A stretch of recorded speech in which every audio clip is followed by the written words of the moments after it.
exploration in general is a bit of, it requires a bit of iconoclasm where you kind of venture out on your own, you break rules to an extent, but on the other hand, especially with cave diving, like having a structure, having rules, having like a system in place is of paramount importance. So I guess kind of going off that, like, what do you think the balance is between the chaos of kind of just the adventurous spirit and the order of making sure that you follow all the checks and balances and you stay kind of within the confines of?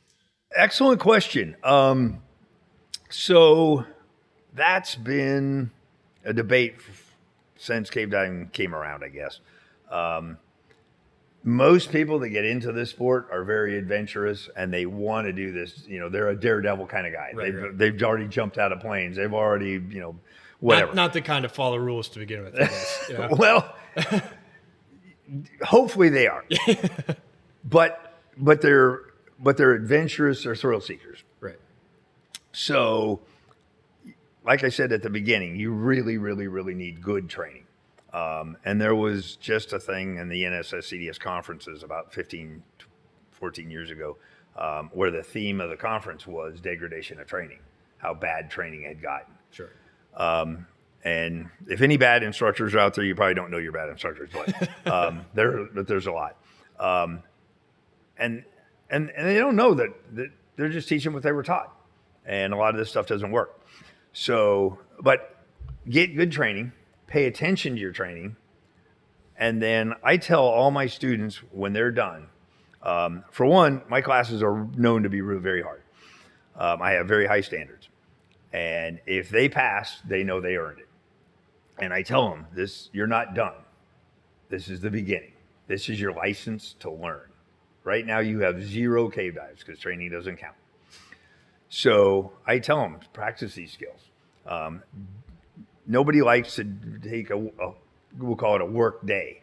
So go in and do a dive, have fun. On the way out, practice a couple skills and just stay fresh. So I also did at that one that was called, where the theme was degradation of training.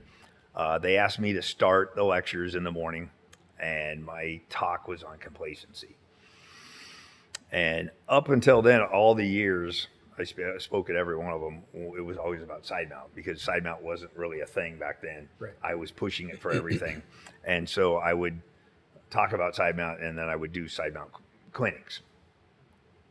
And they said, well, yours is on complacency. I said, no, it's on side mount. And they go, no, this one's on complacency. So I did one on complacency. And that really attributes to a lot of fatalities is when people get complacent. I've done that without a line 100 times. Okay, well, the 101st time, it didn't work out so good. Right. So get the good training and stick with it. And do, a long time ago, 3 decades ago when I was just doing wreck diving, the wreck divers would call it progressive penetration. You learn to wreck by going in a little bit more at a time, which we found out later was a perfect road to death. Because instead of running a line, if you just learn the wreck, let me just put a blindfold on you, spin you around, and see if you can find the door. It ain't going to happen. I don't care how well you think you know that wreck. So that was a really bad idea. But anyway, progressive training. Do a little bit at a time. Like, I have a reputation for going through really small restrictions where a lot of people wouldn't even attempt it. Well, there's one thing to try and do something like that in the cavern or 1,000 feet into a cave or 2,000 feet into a cave. But like when my dive partner and I, and he's a little smaller than I am, and we were looking for where we were extending Jackson Blue. And we'd come to this breakdown pile about 13,000 feet back. Well, most divers don't ever even go 13,000 feet, let alone that's just our daily dive. Right. But I said, today when we get there, I went this way too, here's what I saw. I went this way, here's what I saw. I said, if you go right, I'll go left. You go left, I'll go right. And I said, then we'll meet back at the tee, compare notes. Right. So he goes off to the right, so I went to the left. He laid, and by laying line, we take a reel, and if somebody's already explored it, they have line in there. Remember, we had that continuous line to the surface. So he's going to lay new line. Now he's the first.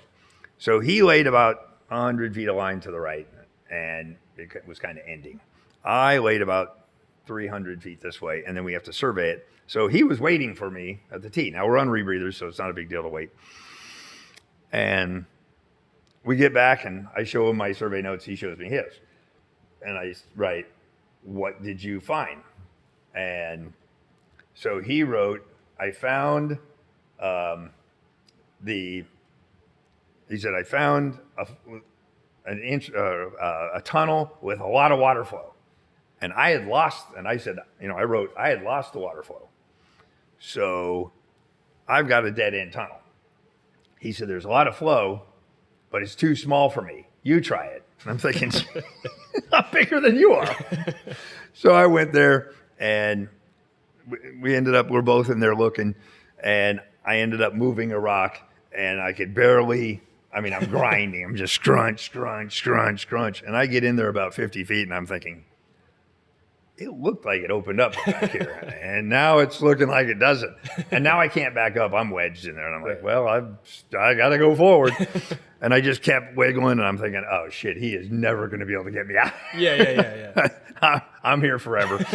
And then all of a sudden it dropped off and opened up into a giant cave bigger than this gym. And I'm like, oh, yes. Yeah. So we talked about that later. It's he said if that restriction was in 1,000 or 2,000 feet back, I'd have done that.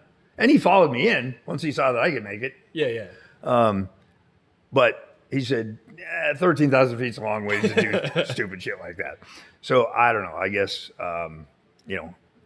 as long as you follow your training, you do some progressive, maybe a little smaller stuff,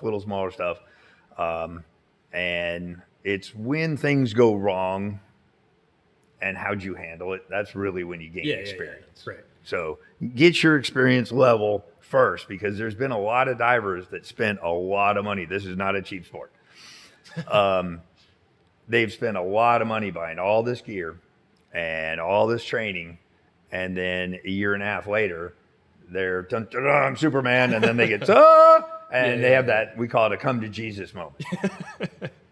And as soon as they have a come to Jesus moment, they're done. This stuff's all for sale on eBay the next day.